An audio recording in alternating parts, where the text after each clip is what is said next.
जब अडानी पर विपक्षी खेमे में हलचल थी तब मोदी सरकार प्लान कर रही थी। चीन पर जवाब देने के लिए सरकार ने निकाल लिया निचोड़, अब विपक्षी खेमे में दिखेगी होड़।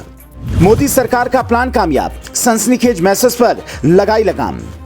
सरकार का फैसला राइट, चीन के कुचक्र से निपटने को कर दी डिजिटल स्ट्राइक। वो कहते हैं जब शेर को किसी का पंजा मारना होता है तो वो 2 कदम पीछे हटता है। कुछ ऐसा ही किया है अब मोदी सरकार ने, जिसके बाद से देश ही नहीं विदेशों तक में सरकार की वाहवाही हो रही है। जब हर ओर अडानी को लेकर हंगामा चल रहा था, विपक्षी खेमा बेबुनियाद आरोप लगाकर सरकार को घेर रहा था, तब शांत रहने वाली मोदी सरकार बड़ी प्लानिंग कर रही थी। वो भी ऐसी प्लानिंग जिसके बारे में विपक्ष के नेता और देशवासी सोच भी नहीं सकते।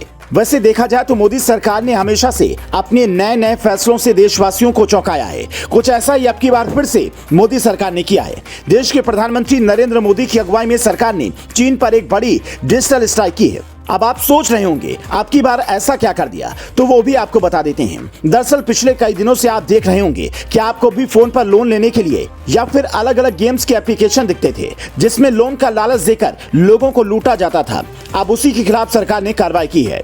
गृह मंत्रालय के निर्देश पर ऐसे 232 ऐप्स पर प्रतिबंध लगाने की प्रक्रिया शुरू की गई है, जिन पर अवैध तरीके से लोन देने, जुए और सट्टेबाजी में शामिल होने का आरोप है।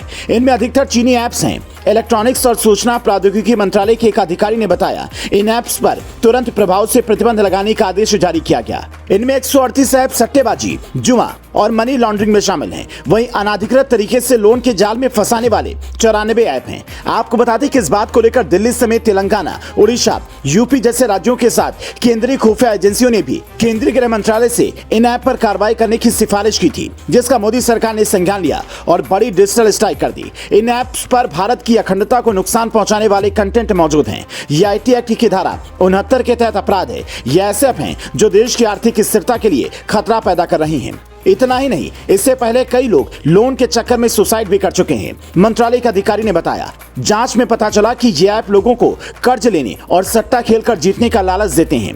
बाद में ये कर्जदारों पर सालाना 3000% तक ब्याज बढ़ा देते हैं। जब कर्जदार लोन के पैसे वापस करने में सक्षम नहीं होते तो उन्हें प्रताड़ित किया जाता है।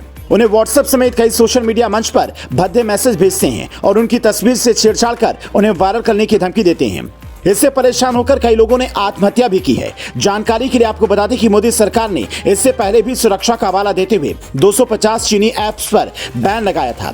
चीन के कई ऐप्स दुनिया भर में बड़े लोकप्रिय हैं, जिनमें टिकटॉक, जेंडर और पबजी मोबाइल चेन शामिल है।